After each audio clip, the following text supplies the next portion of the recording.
Hello, my friend. Today I will tell you another long-forgotten legend. Close your eyes and let the magic transport you to Middle-earth. Our journey begins.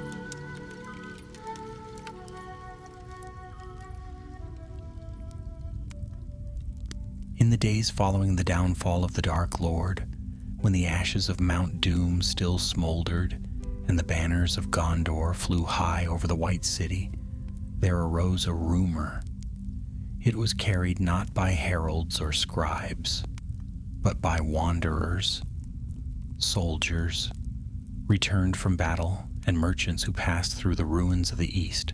The rumor told of a thing half forgotten and half feared, hidden in the shadows of Osgiliath, once the proud capital of Gondor, but now a city of broken stones and whispering ghosts. This tale reached the ears of Faramir, steward of Gondor, who in those days ruled wisely beside King Elessar. Though he was a man of peace and healing, Faramir's heart still held the vigilance of a ranger, and he knew well that evil often lingers, even when its master has been cast down. For the rumor spoke of a ring, not the one which was destroyed, nor of the 9 which had vanished with their wraiths, but of another, a lesser ring. Wrought in the late years of Sauron's power, they named it the Ring of Ash. It was said that this ring was forged by dark craftsmen in the forges of Mordor when the war pressed hard upon them. Unlike the One Ring, it held no mastery over others, nor the boundless might of its maker. Yet it was touched by the malice of Sauron, steeped in fire and shadow. Those who had seen it claimed it was black as cinders, rimmed with faint cracks that glowed like embers in the night. And though weaker than the rings of power, it bore enough shadow to turn the heart of its bearer toward greed and despair. Faramir did not dismiss the rumor. Too well did he know the ruin that even small traces of evil could wreak upon the hearts of men. Therefore he summoned to him one of his trusted rangers, a young man named Eladrin of Ithilien. Eladrin was brave, though not yet tested by deeds of great renown. His hair was dark as the woods he guarded, his eyes keen, and his loyalty to Gondor steadfast. "Eladrin," said Faramir, as they walked together upon the walls of Minas Tirith in the cool of the evening, "you know the wild places east of the Anduin. There are whispers of a ring found among the ruins of Osgiliath. If there is truth in this tale, it must not fall into unworthy hands. I would have you seek it out." Eladrin bowed, though a shadow passed over his face. "My lord, if it is true, then why not send knights or captains of renown? For I am but a ranger, known little beyond Ithilien." "Just so," Faramir answered with a smile, though his eyes were grave. "Knights would draw notice, captains would rouse suspicion, and if enemies indeed hunt this ring, they would learn of it swiftly. Better to send one skilled in woodcraft, who moves unseen. And I trust your heart, Eladrin. You will not seek the ring for yourself, but to safeguard Gondor." Thus the charge was given, and Eladrin accepted it, though unease lingered in his thoughts. He was not alone, for Faramir gathered a small company to aid him.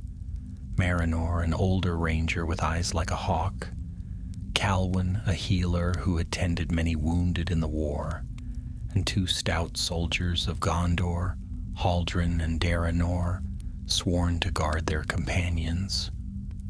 The next morning they set forth from Minas Tirith. The gates of the White City opened, and the road eastward stretched before them beneath the bright sun. Though the shadow was gone, scars of war still marred the land. Burnt fields, ruined villages, and broken towers told of the long years of strife. Yet there was also life returning, green shoots in the soil and the sound of birds singing once more in the hedgerows. As they rode, Eladrin felt both pride and weight upon his shoulders. The trust of the steward was no small thing, and though he had faced battle before, he had never borne a task of such secrecy and peril. The name Ring of Ash haunted his thoughts. He wondered what sort of evil could dwell in such a thing, and whether he was strong enough to resist it should it fall into his hands. By evening they reached the river Anduin, whose broad waters glimmered red in the setting sun. There they camped beneath tall willows. As they sat around the fire, Marinor spoke, his voice low and cautious. "Mark me well, friends. Osgiliath is no safe haven, though the enemy is fallen. The ruins are deep, and many dark things yet linger there. Trolls were seen in those streets not long ago, and worse things than trolls. Nor are men free from danger. There are still those who serve the shadow, and now wander as outlaws." Calwyn nodded. "I have heard, too, that the dead walk in Osgiliath. Not the restless shades of old, but the unburied slain, left to rot in the stones. Such places drink sorrow into their roots, and sorrow festers." Eladrin listened, though he did not let fear show. Instead he answered, "Then we must be swift and wary. We seek not glory, but only to find the ring and return. The longer we linger, the greater the peril." That night, as he lay beneath the stars, Eladrin dreamed of fire. He stood upon blackened ground, and in his hand he held a small dark ring. It burned against his palm, and though he longed to cast it aside, his fingers would not let go. A voice, faint but cold as iron, whispered in his ear, keep it, and all will be yours." He woke with a start, his hand clenched tight, though empty. And so the journey began, under dream and doubt, with the weight of Gondor's hope resting upon the shoulders of a young ranger. Unseen by them, far away in the east, other eyes watched, and other feet began to move upon the same path. The company rose at dawn, their breath curling white in the cool morning air as mists lifted from the Anduin. They broke their camp quickly, for a ranger's habit is to leave little trace, and they set off eastward. The river ran broad beside them, glinting silver as the sun crept higher, and its waters carried the voices of birds and the distant rush of hidden streams. It might have been a fair and peaceful ride, if not for the shadow of their errand pressing upon each of them. Osgiliath lay only 2 days' journey away, but the closer they drew, the heavier the silence seemed to grow. Towns along the road were empty, their gates splintered, their stones blackened by fire. Grass had begun to sprout between broken flagstones, and swallows nested in crumbling watchtowers. Yet for all this rebirth, a stillness lingered, the stillness of a place where battles had raged too fiercely, where too many had fallen. Eladrin rode at the front, scanning the road ahead. Marinor followed close, his sharp eyes searching the riverbanks. Haldren and Daranor rode behind, spears in hand, while Calwyn sat astride a chestnut mare, her healer's satchel slung across her shoulder. None spoke much, though once Haldren muttered, "It feels as though eyes watch us, though none are seen." Eladrin did not answer, for he had felt the same. By nightfall they reached a ruined hamlet on the outskirts of Ithilien, half swallowed by vines and bramble. They chose a roofless hall for shelter, its walls thick enough to block the wind, and built a small fire at its heart. As they ate their simple meal of bread and dried meat, Marinor told them stories of Osgiliath. "It was once a city greater than Minas Tirith," he said, his voice low but steady. "The dome of stars rose above the river, and light shone through its glass like a jewel. But that dome is long gone. War shattered Osgiliath, and the enemy used its ruins to creep across the Anduin. Do not think it only a pile of stones. That city has teeth. Many who wander there do not return. Calwyn frowned at him. Do not darken the night with ill omens, Marinor. But Eladrin raised his head. We should know what we face. I would rather be wary than blind. The ranger's words weighed on them as they took turns keeping watch. And again Eladrin dreamed, this time of Osgiliath itself. He walked its streets, though the stones were black with soot. Shadows crept along the walls, and somewhere ahead a faint glow pulsed, like coals buried deep. He followed the glow, and it led him to a broken archway. There, on the cracked ground, lay a small black ring, faintly burning, whispering words he could not quite hear. When he bent to pick it up, the shadows stirred, and a cold laughter rose all around him. He woke before dawn, his heart pounding. The dream felt too sharp, too real, as though some unseen hand had placed it in his mind. He said nothing to the others, but a knot of dread coiled in his stomach as they set off again. The sun was bright when, at last, Osgiliath came into view. Across the river lay the shattered city, its bridges broken, its towers toppled like children's toys. Here and there jagged walls jutted upward, casting long shadows, and the great dome of stars was nothing but scattered glass and stone. Vines crawled over the ruins, but they did little to soften the sight of a city crushed by centuries of war. The company crossed the Anduin at a ford upriver, where the stones of an old bridge jutted like teeth from the water. The horses balked at the current, but the men urged them forward until they gained the far bank. Now the ruins loomed close, and the air grew still. No birds sang here, and even the wind seemed to hold its breath. They tethered the horses in a thicket outside the city and went in on foot.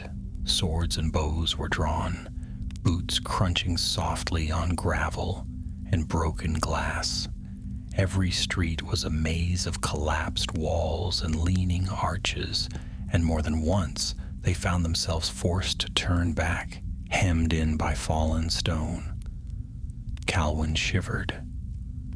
This place reeks of sorrow. It is as though the ground itself remembers. Quiet, Marinor whispered sharply. He had halted, his hand raised. From ahead came a faint scrape, the sound of stone shifting, then another, closer. They crouched behind a broken wall. Moments later, figures appeared at the far end of the street. 3 men in dark cloaks, their armor patched and grimy. Their eyes glinted cruelly beneath their hoods, and their weapons were drawn. Black Numenorians, Marinor mouthed silently. The companions did not move, scarcely daring to breathe. The cloaked men paused, scanning the ruins. One bent, touching the ground, as though following a trail. Then, after a tense moment, they moved on, vanishing between 2 toppled towers. When the sound of their steps faded, Haldren muttered, "So the rumors are true. We are not the only hunters." Eladrin's jaw tightened. Then we must be swifter. If the ring lies here, they will not rest until they find it. They pressed deeper into the ruins. Hours passed, marked only by the crunch of rubble beneath their boots and the echo of their breaths. The streets twisted like a labyrinth, but Eladrin guided them by some instinct he could not explain. Again and again, he felt a tug inside him, as though unseen strings were pulling him forward. At last they reached a broad square where once fountains must have played, though now the stone basins lay shattered and dry. In the center stood the remains of a tower, split nearly in two, its broken summit leaning perilously. And there, half buried in ash and debris, something glimmered, faintly red. Elidrin's breath caught. It was no trick of the light. The glow came from a ring of black metal, cracked like cooled lava, each fissure glowing as though embers burned within. The ring of ash. His companions drew close, but none dared touch it. The air around it seemed heavier, charged with an unseen weight. "Leave it," Calwyn whispered, horror in her voice. "It is tainted. Let it lie in the dirt." But Haldren shook his head. "We cannot. If others seek it, we dare not leave it for them to find." All eyes turned to Elidrin, for the choice was his. He felt the pull of the ring, stronger now, like a voice pressing against his thoughts. He knew he should refuse it, command another to bear it, but his hand moved almost of its own accord. Slowly he stooped and picked up the ring. The metal burned cold against his skin, though no flame touched it. For an instant the world seemed to shift. The ruins grew darker, shadows stretched longer, and he heard a faint whisper curl through his mind. "You are chosen." He shoved it into a pouch at his belt, trembling. The world snapped back into place, yet he knew that nothing was the same. The others looked at him uneasily, but none spoke. "Come," Elidrin said, forcing steadiness into his voice.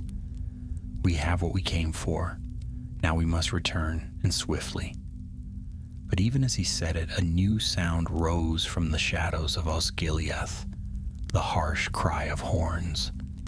The black Númenóreans had found their trail. The horns rang out again, sharp and echoing between the broken stones. They sounded not like the calls of Gondor, but harsh and cruel, a summons to hunt. Elidrin's companions sprang to their feet, hands gripping weapons, eyes searching the shadows. "They've found us," Marinor hissed. Elidrin felt the ring in his pouch, its weight pressing like a stone against his side. The whisper he had heard when he picked it up had gone silent, but the sense of being watched lingered. He forced the thought away and looked to his companions. "We cannot face them here. The streets are too narrow. We'll be trapped." Marinor nodded quickly. "There's a passage to the river not far from here. If we reach the water, we might lose them." No one argued. They followed Marinor as he darted into a side street, their boots crunching over gravel and ash. Behind them, the sound of the horns drew nearer, joined by the shouts of men and the clang of metal against stone. The ruins became a maze. Arches loomed overhead like broken jaws, and weeds pushed through every crack. Elidrin ran at the head with Marinor, heart pounding in his ears. Haldren and Daranor guarded the rear, glancing back with every step. They rounded a corner and came face to face with two cloaked men, blades already drawn. For an instant no one moved. Then Haldren gave a cry and charged, his spear thrusting forward. One of the dark men fell with a shout, but the other swung his sword viciously, forcing Haldren back. Daranor leapt into the fray, his shield raised, and the clash of steel rang out. "Go!" Haldren shouted even as he fought. "We'll hold them!" Elidrin hesitated, torn, but Marinor seized his arm. "If they catch the ring, all is lost. We must move."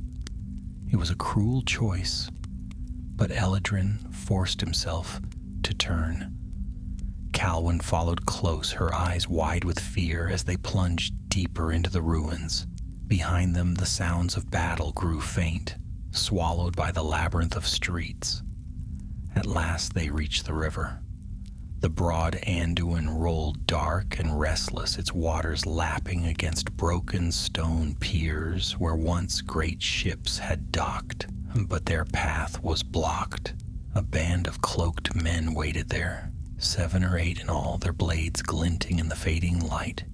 At their head stood a tall figure with a helm wrought in the shape of wings, though blackened and cruelly bent.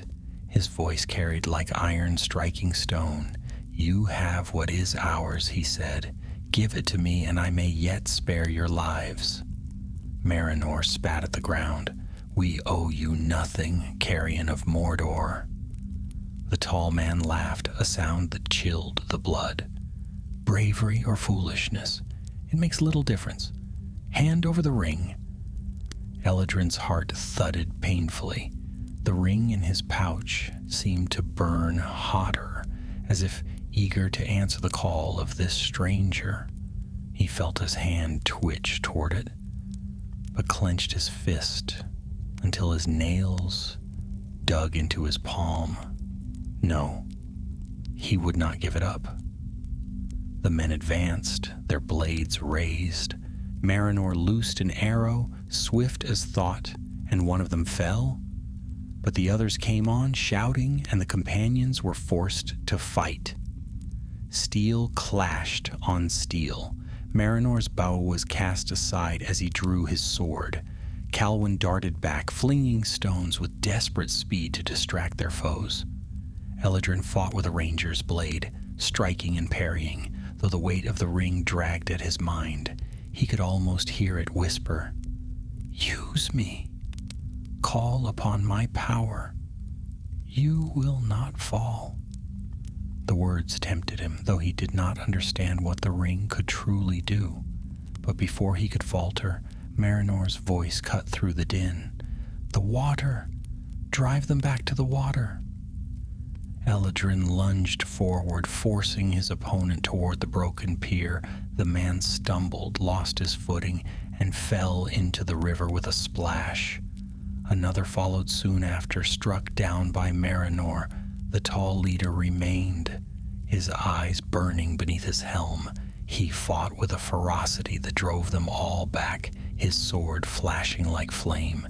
Eladrin parried once, twice, and nearly faltered under the force of his blows. The man's voice rang again. "The ring belongs to the shadow. You cannot deny it." With a final surge, Eladrin thrust his shoulder into the man's chest, knocking him off balance. Marinor seized the moment, slashing his sword across the helm. Sparks flew, and the man staggered backward into the river. The current seized him, dragging him beneath. For a heartbeat, silence fell. Then Calwyn gasped. "Look!" The river boiled where the man had vanished, as though fire burned beneath the waves. But in moments it calmed, and the surface was empty. No body rose, and no sign of him remained. They stood panting, their weapons slick with sweat and blood. Marinor wiped his blade and turned to Eladrin. "We cannot stay here. The others will not be far behind." Eladrin nodded. His hand brushed the pouch where the ring lay, and unease twisted in his gut. That man's voice still echoed in his mind. And worse, he had nearly obeyed the whispers of the ring itself. They fled Osgiliath under cover of night, retracing their steps to where the horses waited. Haldren and Daranor did not return, and though Eladrin's heart ached for them, he could not linger. The mission pressed on. As dawn broke, they rode hard for Ithilien, but Eladrin could not shake the feeling of being followed. The shadows seemed to cling too close, and the ring felt heavier each mile. Calwyn glanced at him more than once, as if she sensed something was wrong, but she said nothing. By the second night, the company camped in a hollow deep within the woods. The fire crackled softly, and the trees whispered overhead. Marinor kept watch while Calwyn tended their cuts and bruises. Eladrin sat apart, staring at the flames. His thoughts swirled. He had borne the ring only 2 days, yet already it pressed upon him like a chain. He remembered the cold voice that had whispered in his dream, The way his hand had reached for the ring in battle, would he be strong enough to carry it all the way to Minas Tirith? As though in answer, the ring stirred again. He felt it. Not in words this time, but in a hunger, a longing that wrapped around his heart. His hand slid to his pouch almost without his willing it. He could take it out just for a moment, hold it, see the glow of those embers for himself. Eladrin. He started violently, looking up to find Calwyn standing before him. Her eyes were steady, searching.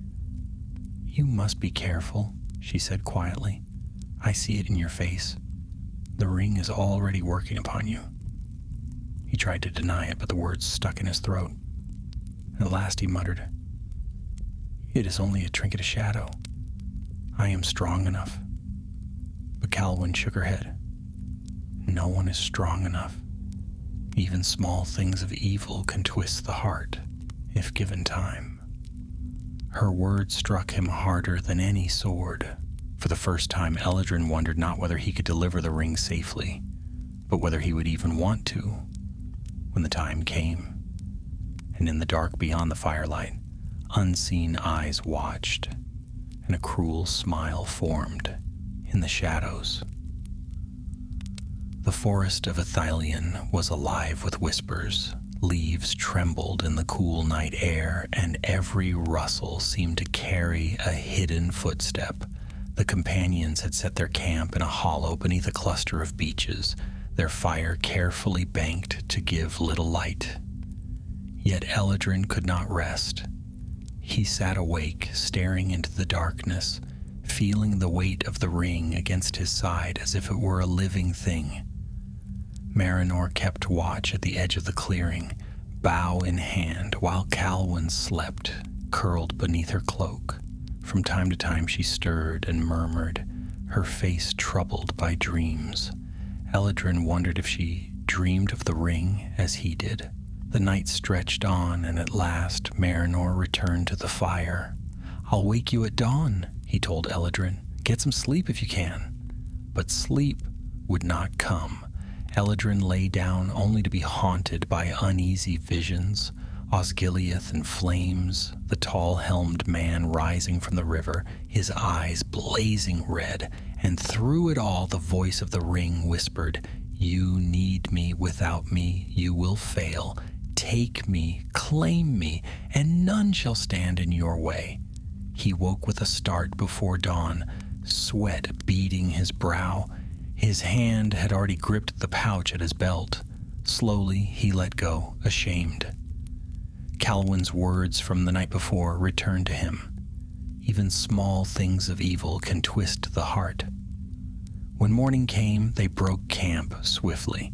The forest was green and fair in the light of day, with birds singing overhead and the scent of wild herbs in the air. Yet for all its beauty, a tension lay upon the company. They spoke little as they rode, each lost in thought. It was midday when Marinor halted suddenly, raising his hand. The others stopped, listening. At first Eladrin heard only the wind in the trees. Then came the faint crunch of boots on leaves and the snap of a twig. "We are followed," Marinor said grimly. "They've tracked us from Osgiliath." "How many?" Calwyn asked. "Too many," he replied. "But we may yet lose them if we leave the road." They turned into the thick woods, urging their horses into a steady canter. Branches whipped at their faces and the ground grew uneven, but they pressed on. Behind them came shouts, distant at first, then nearer. The hunters had found their trail. The chase lasted for hours. The companions wove through glades and thickets, splashed across streams and climbed steep ridges, but still the sounds of pursuit clung to their heels. The ring pulsed against Eladrin's side, as though it delighted in the danger. At times he thought he heard laughter in the rustling leaves, though no one else seemed to notice. By evening they reached a narrow gorge where a stream trickled between mossy stones. Marinor led them down into its depths, then urged the horses up the far slope. At the top they dismounted and led the animals into a dense copse of fir trees. There they waited, breathless, while the shouts of their pursuers echoed faintly through the gorge. After a long while, the sounds faded. Silence returned, broken only by the gurgle of the stream. "We've shaken them," Marinor said at last, though his tone was cautious, "but they will not give up easily." They made camp once more, though none felt safe. Eladrin offered to take first watch, and Marinor did not argue. As night fell, the others settled into uneasy rest, leaving him alone with his thoughts. He paced the edge of the clearing, eyes scanning the shadows, yet his hand strayed again and again to the pouch at his belt. The urge to take out the ring grew stronger with every heartbeat. He told himself it was only to study it, to understand the danger they carried. But the truth gnawed at him. He wanted it. Finally, unable to resist, he slipped the pouch open and drew out the ring. It lay in his palm, black and cracked, the faint ember light glowing like a dying coal. Cold seeped into his skin, and a thrill of power stirred in his chest. Visions swam before his eyes. Himself, standing tall in shining armor, armies at his command, the white city hailing his name. He saw enemies fleeing before him, shadows bending to his will. All of Gondor would honor him, not as a nameless ranger, but as a hero. Eladrin. The voice cut through the vision like a blade. He blinked, and the ring nearly slipped from his hand. Calwyn stood behind him, her face pale in the starlight. "You must not touch it," she said, her voice trembling. "Already it works on you. Can you not see?" Eladrin's mouth went dry. He tried to speak, to tell her she was wrong, but the words caught in his throat. Instead, he clenched the ring tightly, as if afraid she might snatch it away. Calwyn stepped closer, her eyes fierce. "That thing will destroy you. Put it away before it's too late." For a long moment he hesitated. The vision still lingered in his mind, bright and tempting. But at last, with a shudder, he forced the ring back into the pouch and tied it shut. "You do not understand," he muttered. "I understand more than you think," she replied softly. "I have seen too many men fall to the lure of power. Promise me, Eladrin. Promise you will not take it out again." He could not meet her gaze. "I promise," he said at last, though the words felt heavy on his tongue. The rest of the night passed in silence, but the bond of trust between them had shifted. Calwyn watched him with wary eyes, and Eladrin felt the weight of her unspoken doubts pressing upon him. Morning came gray and damp. They set out once more, their path winding deeper into Ithilien. Yet something in the air had changed. The forest, once fair and welcoming, seemed darker, the trees leaning closer, the shadows stretching longer. And all the while, Eladrin felt the ring's presence gnawing at him, whispering promises he dared not repeat aloud. By midday, the company came upon a ruined watchtower half hidden among the trees. Its stones were crumbling, ivy climbing high over its walls, but the shelter it offered was welcome. They tethered the horses within and climbed to the upper chamber, where the view stretched far across the forest. From there, they saw smoke rising on the horizon. Dark columns curled into the sky, too distant to tell their source. "The hunters are burning the land to drive us out," Marinor said grimly. "We cannot linger here long." But that night, as they tried to rest within the tower, the first seeds of betrayal began to stir. Eladrin awoke to the sound of footsteps.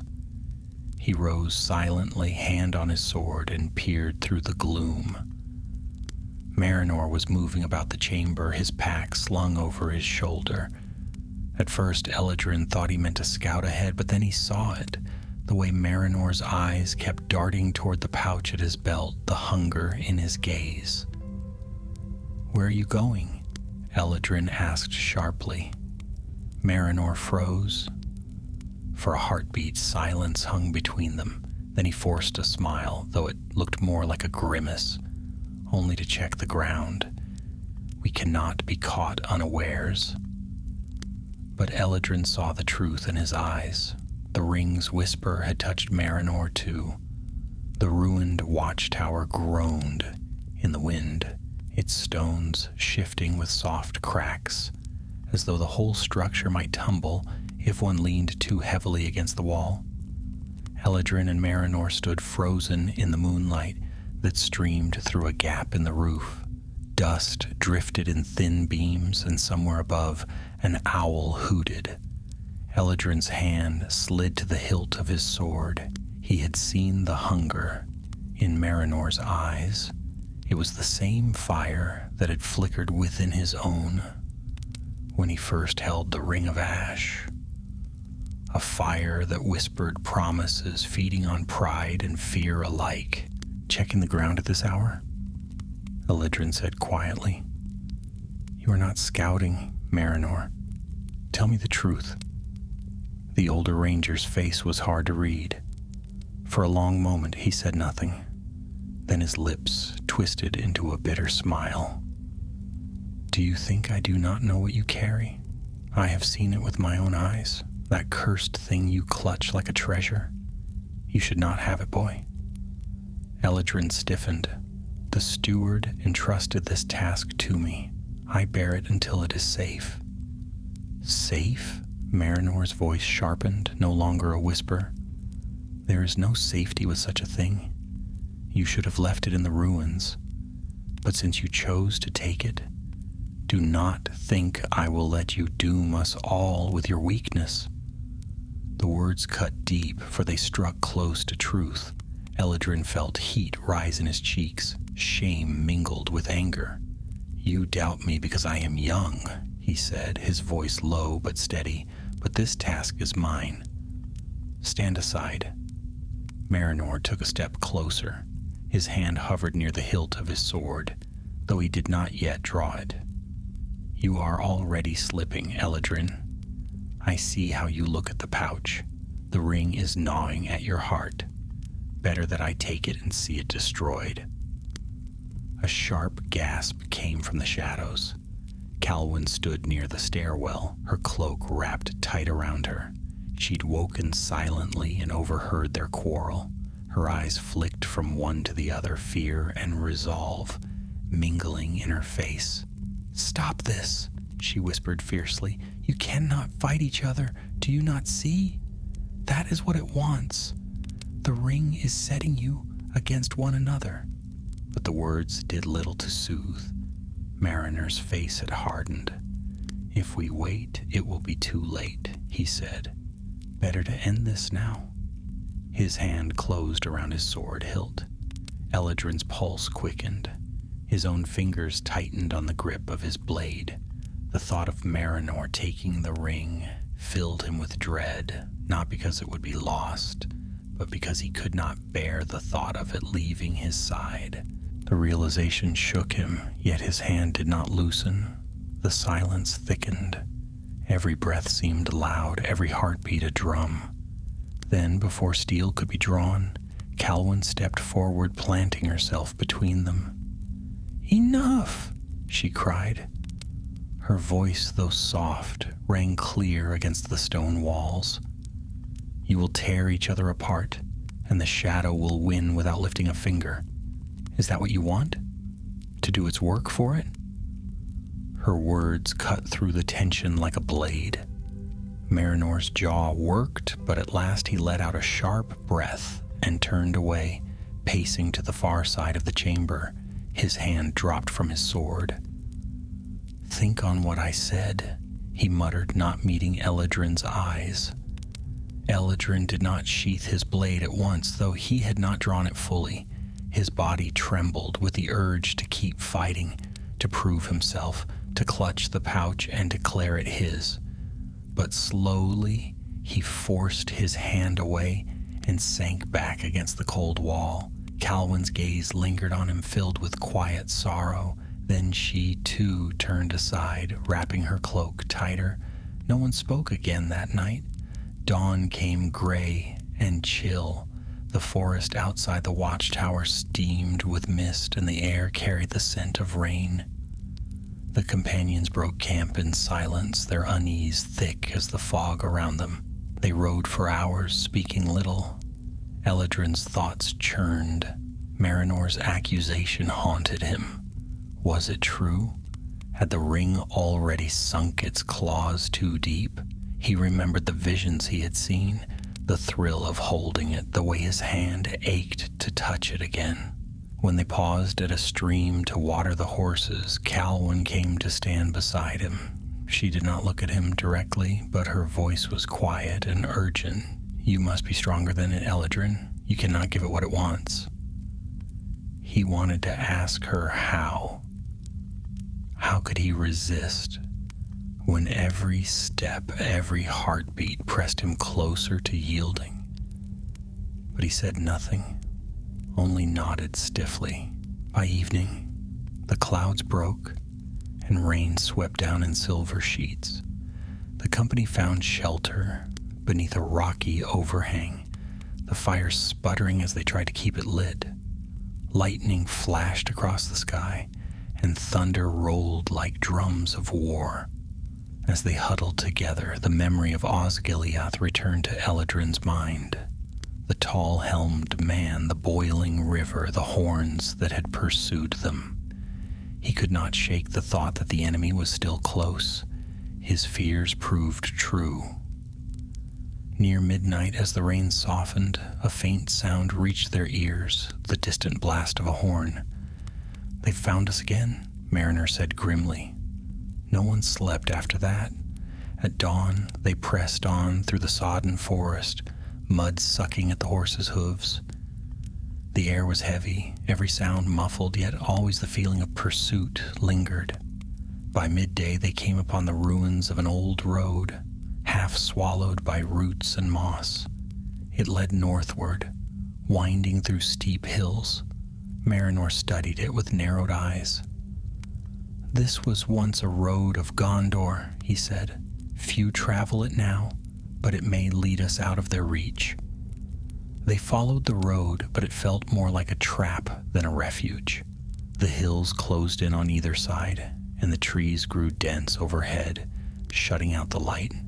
Shadows thickened, and every rustle in the undergrowth made their hands fly to their weapons. At last they halted in a clearing, where the road split into two narrow paths. Marinor moved ahead to scout, leaving Eladrin and Calwyn with the horses. The silence of the clearing pressed heavily. Eladrin sat upon a stone, weary to his bones. He thought of Minas Tirith, of the steward waiting for word, of the white city rising bright against the mountains. But when he tried to imagine returning there, he felt only doubt. Would he still be himself when he came home? Or would the ring twist him into something unrecognizable? He glanced at Calwyn. She was tending to one of the horses, her hand steady, her brow furrowed in quiet concentration. She looked up suddenly, meeting his gaze. For a moment, something unspoken passed between them. A flicker of trust, fragile but real. Before either could speak, a shout rang out from the trees. Marinor burst back into the clearing, his sword drawn. "They are here!" Figures crashed through the undergrowth. Cloaked men, blades flashing, eyes glinting with malice. The hunters had caught them at last. "Ride!" Marinor bellowed. "Ride if you value your lives!" The companions sprang into the saddle as arrows hissed through the clearing. One struck the ground near Eladrin's foot. Another grazed his horse's flank, sending the beast leaping forward. They galloped down the narrow path, the shouts of their pursuers echoing behind. The chase tore through the forest, branches lashing their faces, hooves pounding the sodden earth. Eladrin clung to the reins, his heart hammering. The ring pulsed at his side, alive with heat and hunger, as if rejoicing in the chaos. At last the path widened, leading them onto a ridge that overlooked a deep gorge. A single bridge of ancient stone spanned the chasm, narrow and crumbling. Beyond it lay open ground and the promise of escape, but the hunters were close behind. "Across," Marinor shouted. "We'll hold them here."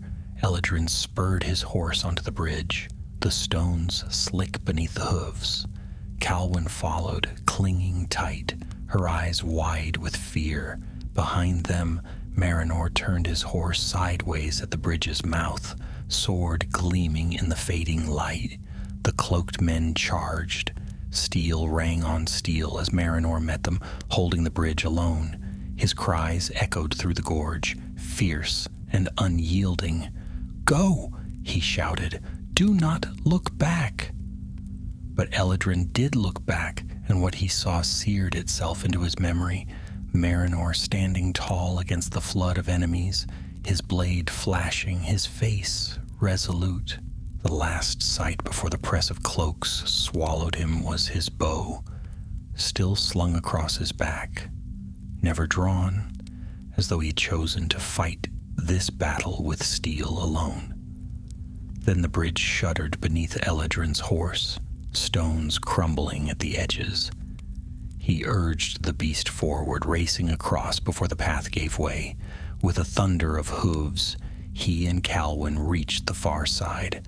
Behind them, the hunters pressed against Marinor, and the clash of battle faded into the roar of the river below.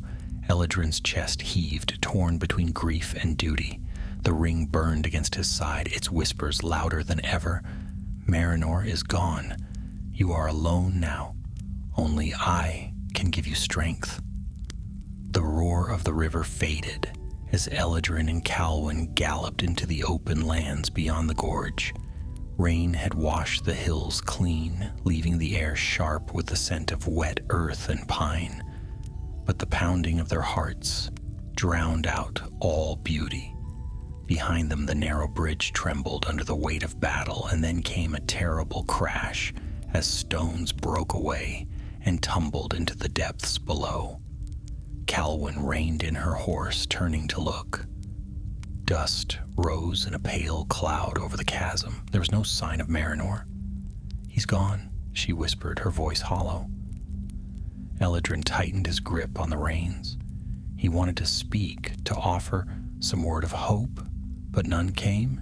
He had seen the courage in Marinor's eyes, the fierce determination with which he had stood against the flood of enemies. No man could have survived such odds, not on that narrow span of stone. "He gave us a chance," Eladrin said at last. His voice was rough, the words tasting like ash. "We must not waste it." Calwyn pressed her lips together and nodded, though tears glimmered in her eyes. Together they turned their horses and rode on, the open hills stretching before them like a sea of green and gray. For a time the world was strangely quiet. No horns sounded, no cries pursued them. Perhaps the collapse of the bridge had truly bought them freedom. Yet Eladrin felt no relief. The weight of the ring of ash pressed heavier than ever, as though it had feasted on the loss of their companion. "He is gone because of you," the whisper slid through his thoughts. "Had you been stronger, had you claimed me, none of this would have been needed. You could have saved him." Eladrin clenched his jaw. "No," he muttered under his breath. "What did you say?" Calwyn asked, glancing at him sharply. "Nothing," he lied quickly. "Only nothing."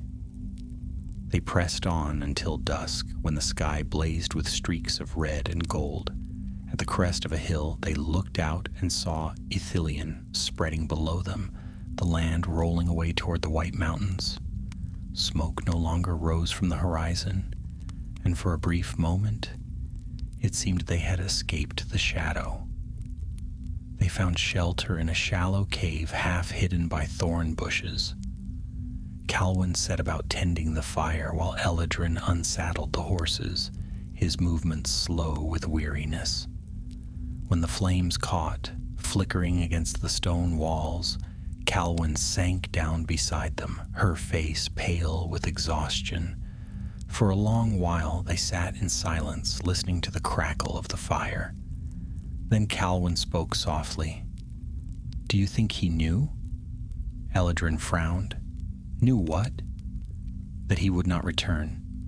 That when he told us to ride, he had already chosen to die." Eladrin thought of Marinor's steady eyes, the grim set of his jaw. He nodded. Yes, he knew. Calwyn's hands tightened in her lap. He deserved more than to fall nameless in the forest. We should... Her voice broke. She drew a deep breath, steadying herself. "We should tell Faramir when we return. His name must be remembered." Eladrin looked into the fire, unable to answer. The thought of returning to Minas Tirith felt distant, almost unreal. The road ahead seemed endless, and with each step the burden grew heavier. That night, sleep eluded him. He lay awake, staring at the shadows on the cave wall. The ring's whispers were louder than ever, slithering through his mind. "Marinor fell because you are weak. You need not lose another. With me, you can protect her. With me, you will never fail again." He turned away, pressing his fists against his temples. "Be silent," he hissed, though the words sounded pitiful in the stillness. Calwyn stirred beside the fire. "Eladrin?" "I cannot sleep," he said quickly. "Go back to rest." She watched him for a moment, her gaze troubled, but she said no more. By morning the rain had cleared, and the sun shone bright on the hills. They ate a meager breakfast of dried meat and stale bread before mounting their horses once more. As they rode, Calwyn tried to speak of lighter things, the green fields that would bloom come spring, the orchards she had once tended in her youth, the songs her mother used to sing. Eladrin listened in silence, grateful for the sound of her voice, even if he had no words to offer in return. Yet beneath her calm, he sensed the same fear that gnawed at his own heart. By midday they reached the edge of a forest where the trees grew tall and close, their branches weaving together overhead. Sunlight dappled the ground in shifting patterns.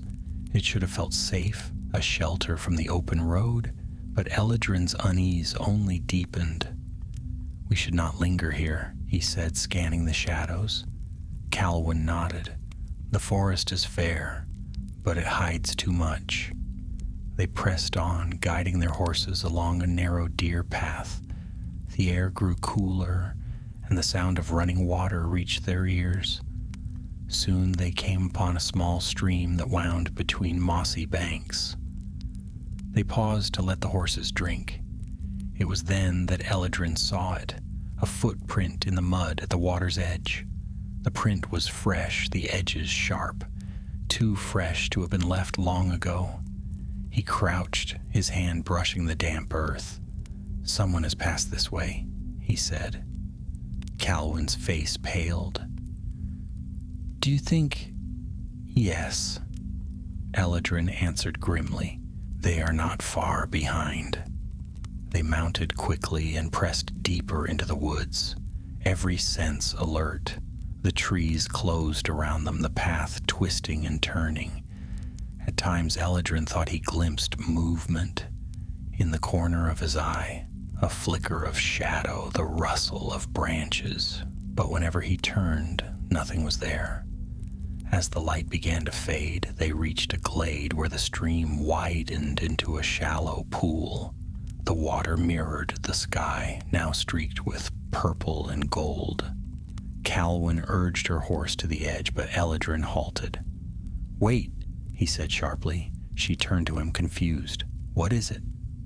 "The woods are too quiet," he said. "Listen." No birds sang, no insects buzzed. The silence was complete, heavy as a cloak. Then came a voice, deep and mocking, from the shadows beyond the pool. "You have run far, little ranger, but the shadow is patient. It always finds its prey." Eladrin's blood ran cold. From the trees stepped a figure he had prayed never to see again. The tall man with the black helm, the leader of the hunters from Osgiliath. His armor dripped with river mud, but his eyes burned bright beneath the helm. Somehow, impossibly, he had survived the fall into the Anduin. Calwyn gasped, her hand flying to her mouth. "It cannot be." "It is," Eladrin said grimly, drawing his sword. His heart pounded, the ring thrumming like a drum at his side. The man's laughter echoed through the glade. "You thought the river would claim me? Fool. Darkness does not drown. It endures. Now give me the ring, and I may yet grant you swift death." Eladrin raised his blade, though doubt gnawed at his courage. The enemy had found them once more, and this time there was no Marinor to stand between them and doom. The ring pulsed, whispering sweetly, "Take me. Put me on. With me none can defeat you." And for the first time, Eladrin wondered if it spoke the truth. The glade was so still that the tall man's voice seemed to fill every corner of it, echoing against the trunks of the trees. Eladrin's grip tightened on his sword, but his hand shook. The man had fallen into the Anduin, swallowed by the current, and yet here he stood, black helm gleaming faintly in the dying light. His presence was wrong, like a shadow, cast without a sun. Calwyn's voice was a whisper. He should not be alive. The man laughed, a sound both cold and triumphant. Alive? Perhaps not. But life and death mean little when one has sworn to the shadow. You cannot kill what already belongs to it. He stepped closer, his boots sinking into the soft earth beside the pool. Water rippled at his feet, though no stone had disturbed it. His sword hung loose in his hand, gleaming faintly red as if it had drunk fire. "Give me the ring," he said almost lazily. "It is not yours to carry. It was forged for my master, and his will clings to it still. Do not be a fool, ranger. Hand it over." Eladrin's chest heaved. He felt the ring thrum at his side, each pulse in time with his heartbeat. It wanted to be claimed, to leap from his pouch into the hand of this dark figure, or perhaps into his own. The whispers were stronger now, curling like smoke in his mind. "Do not fear him. Put me on. His blade will falter. His strength will wither. You can end him with a thought." Eladrin almost staggered. The words pressed against his will like a storm. He could imagine it clearly, slipping the ring onto his finger, feeling power surge through him, watching the tall man fall to his knees in terror. He saw himself triumphant, no longer a hunted ranger, but a master of his own fate. "Eladrin." Calwyn's voice cut through the haze. She had dismounted, her hand on his arm, her eyes burning with urgency. "Do not listen. It lies. Whatever it promises, it is a trap." The tall man tilted his head as though amused. "The healer speaks of lies, yet she knows nothing. I speak the truth, ranger. The ring was made for destruction, and destruction is what it craves. You cannot master it, but I can. Give it to me, and I will spare her." His sword lifted slightly, pointing toward Calwyn. Eladrin's fury flared. The thought of Calwyn struck down before his eyes twisted his stomach. His hand went to the pouch again, almost without thought. The ring burned against his palm, hungry, eager. "No," he whispered hoarsely. The man's laughter rang again, louder now. "You deny me, then you doom yourself." He lunged, his blade flashing like fire in the twilight. Eladrin raised his sword just in time, the clash ringing through the glade. The force of the blow drove him back a step, his arms trembling. Calwyn darted aside, gathering stones from the ground, hurling them with desperate strength.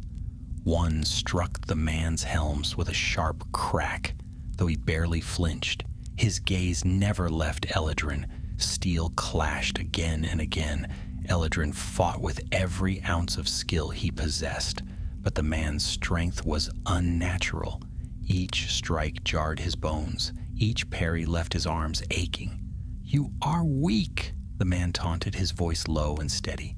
"You cannot win without it. Put it on. You know you must." The ring's whispers surged, echoing his words. "Yes, use me. One moment is all it takes. Power is yours for the taking." Eladrin faltered, his vision blurred with sweat and fear. He could not keep this up. Already his breath came in ragged gasps, his sword arm heavy as stone. The man pressed closer, blow after blow, until Eladrin stumbled and fell to one knee. The enemy raised his blade for the killing stroke. "Now!" he hissed. Time slowed. The ring's call thundered in Eladrin's mind. His hand shot to the pouch, fingers closing around the cold band of metal. If he slipped it on, he would live. He would win. He would save Calwyn. "Eladrin!" Calwyn's cry pierced the haze. He froze. He saw her standing there, her eyes wide, not with fear for herself, but with fear for him. Her gaze held no judgment, only desperate plea. "Do not give in." Something within him shifted. He saw Marinor's face in memory, proud and unyielding as he made his last stand. He heard Faramir's voice, steady and trusting. "I know your heart, Eladrin. You will not seek the ring for yourself." With a cry torn from the depths of his chest, Eladrin ripped his hand from the pouch and threw himself sideways. The enemy's blade crashed into the ground where he had knelt, sending dirt and sparks flying. Eladrin surged to his feet and swung his sword with all his strength.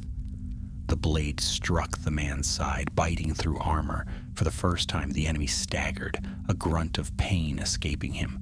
Calwyn seized the moment. She hurled another stone, striking the helm hard.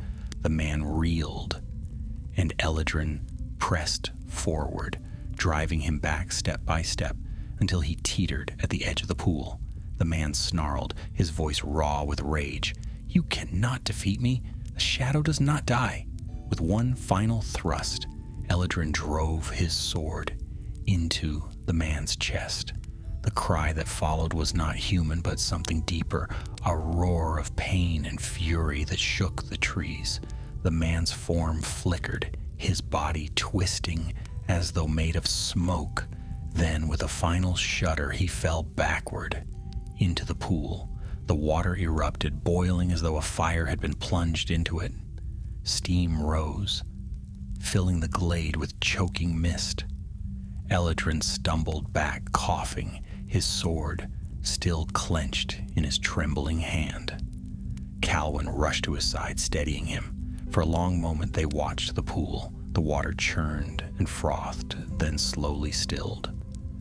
No body rose, no shadow stirred. Only the rippling surface remained. Eladrin sank to his knees, his chest heaving. His hand shook as he sheathed his sword. The ring pulsed faintly at his side as though sulking. "He is gone," Calwyn whispered, though doubt trembled in her voice. Eladrin nodded slowly. "For now." They lingered in the glade only long enough to gather their strength. Then they mounted their horses and pressed on, leaving the pool and its secrets behind. The forest stretched on, dark and endless, yet each step carried them closer to Gondor, closer to Minas Tirith, closer to the steward's halls. But Eladrin knew the battle was far from over. The enemy might have fallen, but the true danger lay at his side, in the pouch that burned against his hip. The ring of ash had nearly claimed him tonight. Next time he feared he might not be strong enough. As they rode beneath the looming trees, Calwyn glanced at him, her face pale but resolute. "You resisted," she said softly. "That is what matters." Eladrin did not answer. He could not tell her the truth. That part of him had wanted to give in, had longed to claim the power the ring offered. That even now a voice whispered of the strength he might wield if only he were bold enough. And somewhere, in the shadowed woods behind them, unseen and unheard, the faint echo of laughter drifted through the night. The days that followed their battle in the glade blurred together in a haze of exhaustion. The forest pressed close on either side, and though the air was fresh and filled with birdsong once more, neither Eladrin nor Calwyn found peace in it. They rode in silence, pausing only to rest their horses and drink from the streams that wound like silver threads through the woods. Eladrin felt the ring heavier than ever, as though each mile tightened its grip on him. The whispers had not ceased since the night of the fight. They were constant now, curling at the edges of his thoughts, promising strength, glory, and safety. Sometimes the voice was sly and coaxing, sometimes sharp and commanding, but it never left him. "You fought well, but you were weak. Imagine what you could have done with me. One stroke, and the enemy would have fallen to his knees.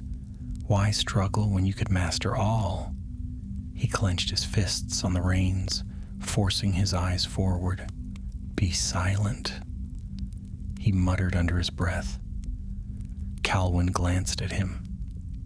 She had heard the words, though he had not meant to speak them aloud. Her eyes filled with worry, but she said nothing. On the third evening, they made camp in a small clearing where wild flowers grew in bright clusters. It might have been a fair place, almost cheerful, but the air between them was heavy. Calwyn cooked a small meal of roots and dried meat while Eladrin sat apart, sharpening his blade. The firelight danced across his face, casting deep shadows. At last, Calwyn spoke. "You are changing, Eladrin." He looked up sharply. "What do you mean?" "You are quicker to anger. You mutter to yourself. You hardly sleep. It is the ring. It is creeping into you." He bristled. "Do you think I do not know that? Do you think I have not felt its claws digging into my mind? I resist it, Calwyn, every moment of every day. What more would you have me do?" Her gaze softened, though her voice remained steady. "I would have you trust me. You do not need to bear this alone. Let me help." Something twisted inside him, part guilt, part shame, part fear. He wanted to believe her, wanted to lean on her strength. But another part of him, a darker part, whispered that she only sought to take the ring from him. She does not wish to help. She wishes to rob you. She envies your strength. Keep me close. Do not let her near. Eladrin flinched and turned away. "You cannot help me. No one can." The words hung heavy in the air, and Calwyn said no more. She wrapped her cloak around her and lay down by the fire, though her eyes stayed open long after. The next morning, a change came. As they rode out of the forest, the land opened into rolling fields and gentle hills. In the distance, faint but unmistakable, Eladrin saw the gleam of white stone upon the horizon, the first glimpse of Minas Tirith. His heart leapt, though unease followed swiftly. The city meant safety, yet it also meant an end. What would Faramir say when he learned how close Eladrin had come to yielding? The ring's voice was quick to answer. Why return at all? The steward does not understand power. He will lock me away, bury me, waste me. You are the one who should decide my fate. Keep me, claim me. Gondor could be yours. Eladrin's mouth went dry. The vision came again, vivid as ever. Himself standing tall on the walls of Minas Tirith, armies bowing, banners streaming in the wind. For a moment he let it linger before forcing it away. Calwyn rode beside him, watching quietly.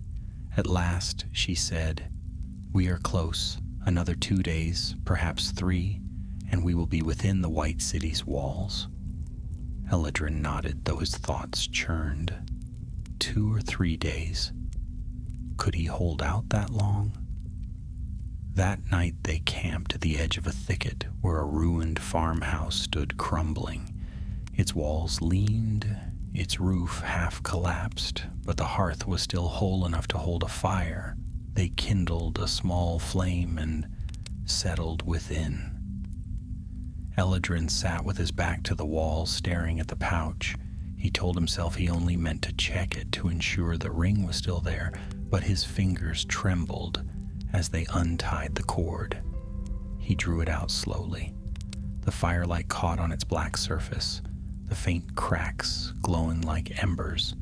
Cold sank into his palm.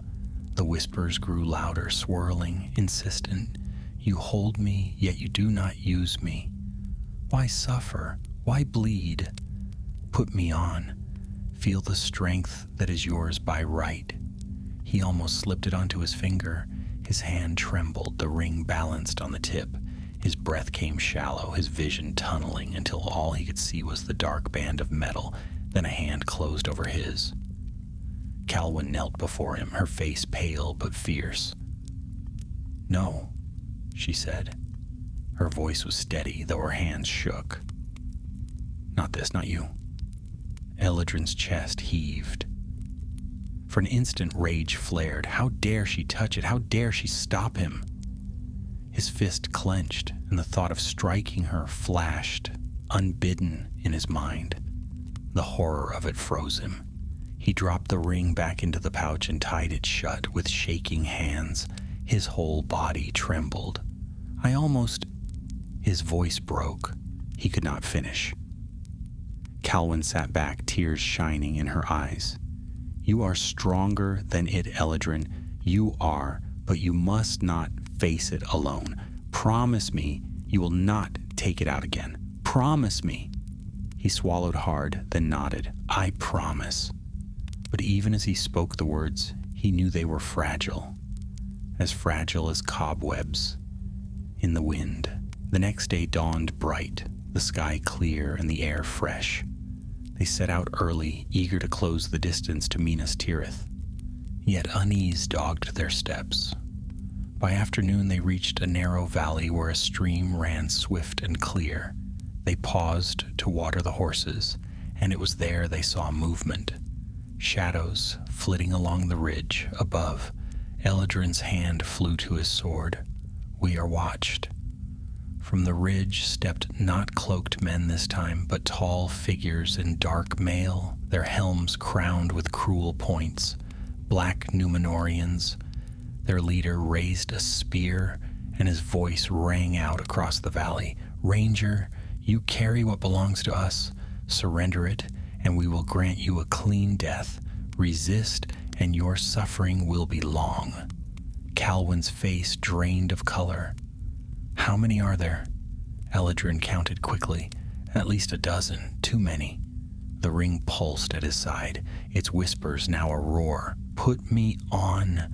Strike them down. One word and they will burn. You can end this in an instant." He gritted his teeth. His hand hovered near the pouch. He wanted to resist, yet he could already feel himself slipping. Calwyn leaned close, her voice fierce. Do not let it win. We will find another way." But the hunters were already descending the ridge, blades glinting, eyes fixed upon him. The valley was narrow, the stream at their backs, and there was no clear escape. Eladrin's heart thundered. He drew his sword, the ring's whispers screaming louder than ever. This time he was not certain he could resist. The valley seemed to shrink around them as the black Númenóreans descended the ridge. Dark shapes gliding down the slope with terrible grace. Their armor gleamed dully in the fading light, black as obsidian, and their swords caught what little sun remained. There were too many, far too many. Calwyn clutched her reins tightly, her knuckles white. "Eladrin," she whispered, "we cannot fight them all." "I know," he answered, though his voice was rough with strain. His hand trembled on his sword hilt. The ring's presence was like fire at his side, urging, clawing, demanding. Now it whispered, a hiss curling around his thoughts. "Now or you are dead. Take me, wear me, and the battle is won." He shook his head sharply as though the motion alone could clear it, but the enemy was already closing in. 12, perhaps 15, their faces shadowed beneath cruel helms. Their leader strode at the front, tall and broad-shouldered, his black cloak trailing behind him like wings. His voice carried across the valley, cold and certain. "Little ranger," he called, "you carry what belongs to the shadow. Do not resist. Give us the ring, and your death will be swift. Refuse, and we will carve your cries into the stones of this valley." Eladrin lifted his sword, though his arms felt heavy. "If you want it," he said, his voice stronger than he felt, "you will have to take it." The leader laughed, a low, cruel sound. "So be it." They advanced, a dark tide sweeping forward. Eladrin spurred his horse, urging it into the shallows of the stream. The water splashed high as the beast reared, and he swung his blade at the first attacker. Steel met steel with a ring that echoed off the valley walls. The battle began. The world narrowed into flashes of steel, the crash of blows, the cries of men. Calwyn's horse darted to one side as she loosed a stone from her sling, striking one of the soldiers in the helm. He staggered, buying Eladrin a moment to strike another down, but for every foe that fell, 2 more pressed in. The Númenóreans fought with relentless fury, their blades heavy and precise. Eladrin parried one strike, ducked another, then lashed out with desperate strength. His sword bit deep, but already he was tiring. "You cannot win like this," the ring whispered, its voice smooth and insistent. "You are only a man. Put me on. End this. Burn them where they stand." He faltered, his breath ragged. One of the black warriors surged forward, his blade slicing across Eladrin's arm. Pain flared white-hot, and Eladrin staggered, his sword slipping. He fell to one knee in the stream, water rushing around him. The leader stepped closer, his sword poised for the killing stroke. "This ends now." Eladrin's hand flew to his pouch. He felt the ring's cold weight in his palm, thrumming with eagerness. "Yes, claim me, live, destroy them all."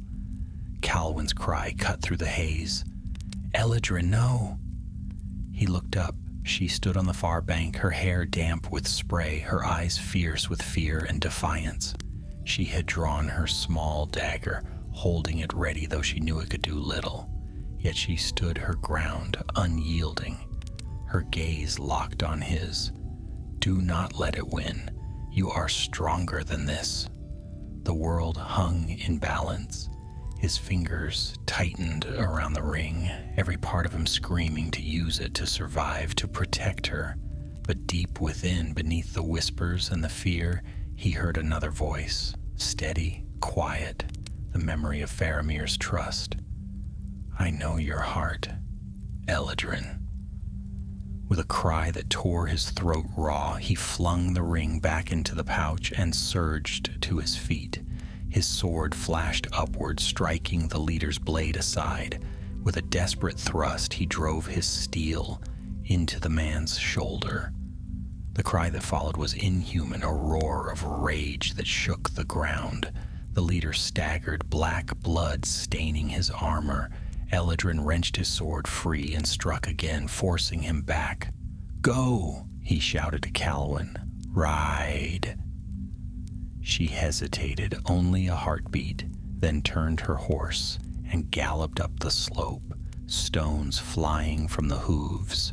Eladrin leapt into his saddle and spurred his horse after her, slashing wildly to clear a path. The enemy pressed hard, but the stream's slippery stones slowed their advance. Up the hill they rode, hearts pounding, until the valley lay behind them. The cries of the Númenóreans faded, though Eladrin knew they would not give up the chase. The ring's whispers had quieted, but its hunger lingered, a cold ache in his chest. They did not stop until night fell, when their horses could go no farther. They dismounted in a grove of oaks, both trembling with exhaustion. Eladrin sank to the ground, his arm bleeding freely. Calwyn knelt beside him, tearing strips from her cloak to bind the wound. Her hands shook, but her voice was steady. "You resisted," she said softly. "I saw it. You chose not to wear it." Eladrin closed his eyes, his breath ragged. "It was close, too close. I do not know how much longer I can fight it." Calwyn's hands stilled, but she did not let go of him. "Then I will fight with you. You will not bear it alone." For a long time neither spoke. The night was quiet but for the rustle of leaves and the distant cry of an owl. Yet Eladrin felt no peace. The battle had been won, but the war inside him raged stronger than ever. As he drifted into uneasy sleep, the ring stirred once more. Its voice was soft now, almost gentle. "You cannot run forever. When the time comes, you will need me, and when you do, you will wonder why you ever resisted." Eladrin clenched his fists, even in sleep. He knew the whispers would never stop, and Minas Tirith, though close, still lay days away. The next morning dawned pale and cold. They rode in silence, the white city drawing nearer with every league. Yet in Eladrin's heart a shadow grew, for he knew the greatest battle was not against the foes who hunted them, but against the ring itself, and he was no longer certain he would win. The sun was only a pale smear of gold over the white mountains when Eladrin and Calwyn rode out from the oak grove. Their horses, weary but obedient, plodded over the damp earth. The air was sharp with morning chill, and a thin mist clung to the hollows of the land. They had not spoken much since the battle in the valley. Every word seemed too heavy, and silence pressed close between them. Calwyn rode with her hood drawn low, her eyes often on Eladrin. He knew she feared for him, but he could not bring himself to meet her gaze. Not after how close he had come to slipping the ring onto his finger. The road ahead stretched long and winding, and beyond the far hills they glimpsed, faint but certain, the gleam of Minas Tirith's towers in the distance. The sight should have filled Eladrin with hope. Instead, it made the ring's whispers grow sharper, like knives against his thoughts. "You see it, don't you? The city could be yours. Not Faramir's, not Aragorn's. Yours. Why return me to them when they will waste me in darkness? Claim what is offered. No one will stop you." He clenched the reins tighter until the leather cut into his palms. "Be silent," he muttered under his breath. Calwyn heard him. She shifted in her saddle but said nothing. By midday, the road narrowed through a steep pass where cliffs loomed on either side. The air grew still, the sound of hooves echoing too loudly against stone. Eladrin's hand never left his sword. It was there that danger struck again. Figures emerged from the rocks above, cloaked in shadow. Black Númenóreans, their armor dulled by dust, their blades already drawn. They dropped down onto the path ahead, blocking the way. Behind, more closed in, sealing the pass. Eladrin and Calwyn reined in their horses sharply. "Ambush," Eladrin said grimly. His pulse thundered in his ears. The leader of the band stepped forward, his voice cold.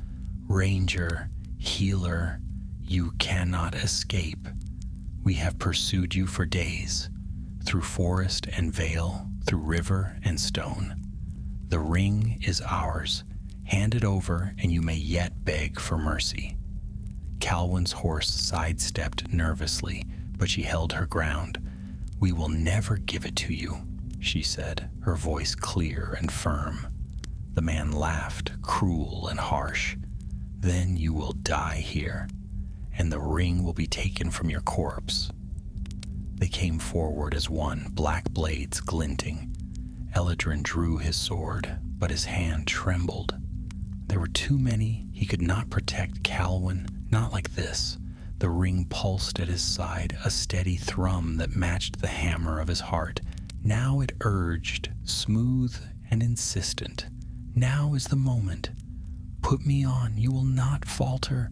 Their blades will turn to ash. She will live because of you. Do not throw her life away for pride." His breath came ragged. He saw Calwyn's face, pale in the dim light, her eyes wide but unyielding. He saw the ring, bright in his mind's eye, promising salvation.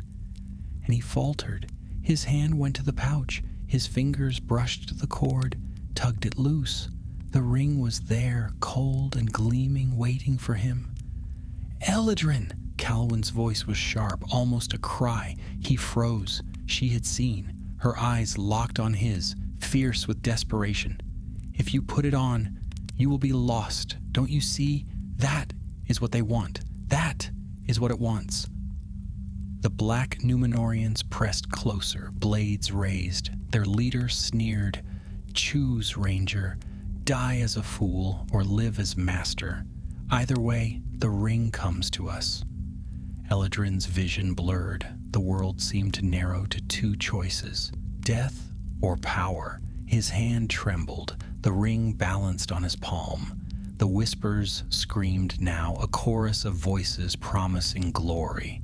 Then he remembered Marinor's face, proud as he made his last stand on the bridge. He remembered Haldren and Daranor giving their lives in Osgiliath. He remembered Faramir's steady voice, the trust placed in him. And above all, he remembered Calwyn's words. "Not this. Not you." With a shout, Eladrin clenched his fist around the ring and shoved it back into the pouch. His sword flashed instead, steel catching the pale light. "For Gondor!" he cried and charged. The clash was instant. Steel rang, sparks flew, and the narrow pass echoed with the cries of battle. Eladrin fought with desperate strength, his blade striking again and again. Calwyn, swift as a hawk, used her sling to send stones cracking against helms and visors, buying him precious moments. The fight was brutal. Eladrin's arm burned with every swing, his lungs seared with every breath. But he did not falter. Again and again the enemy pressed, but he turned them back, carving a path through the narrow pass. At last, with a final cry, he struck down the leader. The man's blade clattered to the stones, and he fell, his black helm rolling into the dust. The others hesitated, their eyes flicking to Eladrin. Then, with low curses, they melted back into the shadows, vanishing among the rocks. Silence fell, broken only by the ragged sound of Eladrin's breath. He swayed where he stood, blood dripping from a cut across his brow. Calwyn ran to him, catching his arm. "You resisted," she whispered, her eyes bright with relief. "You chose rightly." He sank to his knees, the weight of exhaustion crushing him. "It was close," he admitted, his voice barely more than a rasp. "Too close." She helped him back to his feet, steadying him as he staggered to his horse. Together they mounted and pressed on, eager to put the cursed pass behind them. By nightfall, the land opened once more, and before them rose the White City, gleaming against the mountains. Its walls shone pale in the moonlight, tall and proud, unbroken by war. Hope stirred faintly in Eladrin's chest at the sight, though the ring whispered still, soft and sly. "You think you are safe? But when you stand within those walls, when they ask for me, will you truly give me up?" He clenched the reins tighter, forcing the voice back, for now at least he had won. But Minas Tirith lay ahead, and with it the final test. The White City rose before them in the pale light of dawn, its walls gleaming like carved ivory against the dark flanks of the mountains. 7 circles climbed upward, each crowned with towers and battlements, until at last the high citadel pierced the sky, and the banner of the king streamed proudly in the breeze. Eladrin reined in his horse, his chest tightening. He had dreamed of this sight through long nights in the wilderness, but now, standing before it, he felt no triumph. The ring weighed like a stone against his side, colder than ever, as if it knew they had come to the end of their journey. Calwyn rode beside him, her face weary but resolute. She gave him a small smile, though her eyes betrayed her worry. "We have made it," she said softly. Eladrin nodded. "Yes, we have." They urged their horses on, passing through the Pelennor, where fields already showed green shoots of new growth. Farmers worked among the furrows, and children played near the roads, their laughter a sound Eladrin had not heard in what felt like an age. Yet even here, peace seemed fragile.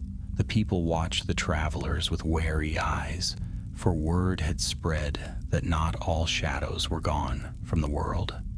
At last they reached the great gates of Minas Tirith, tall as cliffs, carved with white stone and strengthened with iron. Guards stood in gleaming mail, their spears bright in the sun. At the sight of Calwyn's healer's garb and Eladrin's ranger's cloak, the men saluted and opened the way. Inside, the streets wound upward in steep spirals, bustling with life. Merchants called out their wares, women carried baskets of bread, and soldiers marched in orderly ranks. Yet Eladrin saw too the scars of war, burnt timbers, shattered stones, walls still being rebuilt. The climb was long, each gate opening into a higher circle. At last, weary and silent, they reached the citadel. There, beneath the shadow of the tower of Ecthelion, stood the great hall of the steward. Guards opened the doors at their approach, and cool air swept out, carrying the faint scent of stone and oil. Within, Faramir awaited them. He rose from his chair as they entered, his face grave but kind. He wore no crown, only the black and silver of the steward's house, yet his bearing was noble, his gaze steady.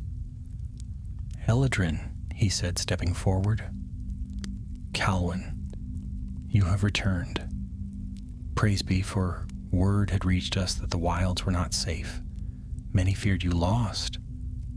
Eladrin bowed low, though his heart thudded painfully. He felt the pouch at his belt burning, as if the ring knew the moment had come.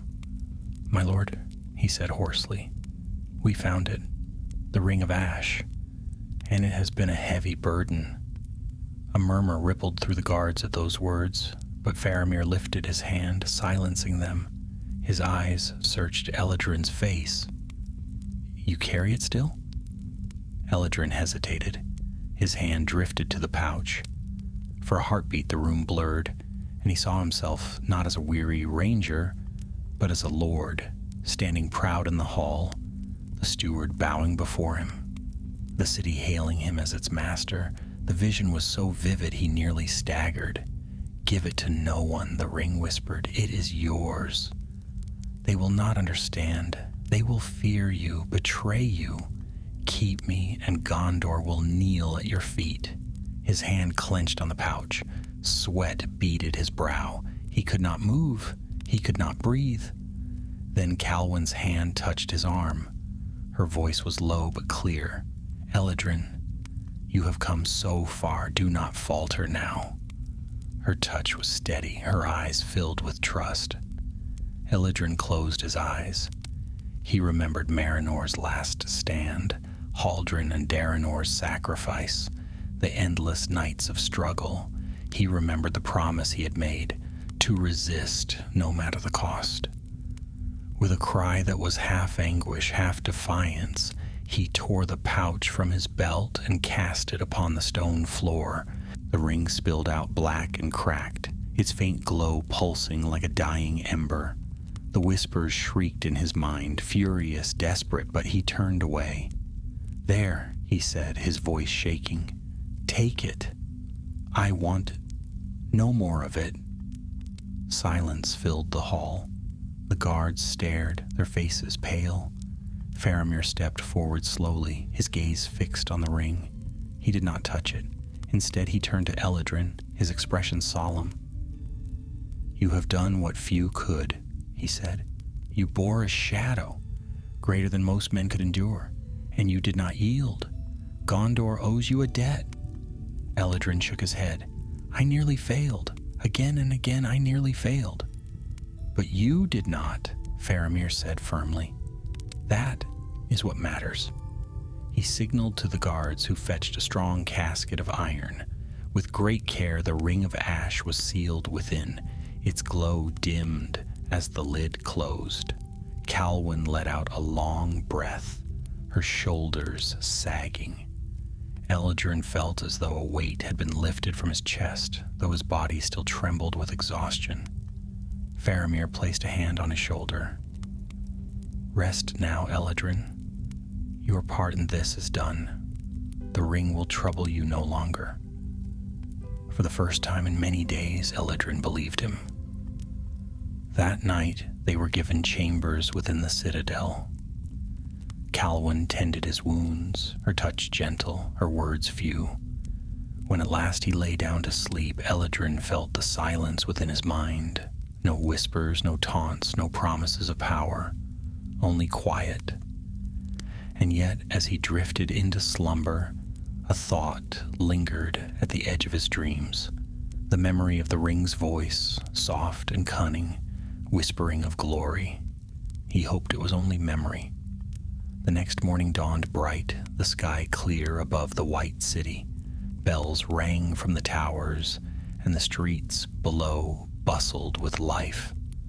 Calwyn walked with Eladrin upon the walls, looking out across the Pelennor to the mountains beyond. "It is over," she said softly. "The ring of ash is ended." Eladrin nodded.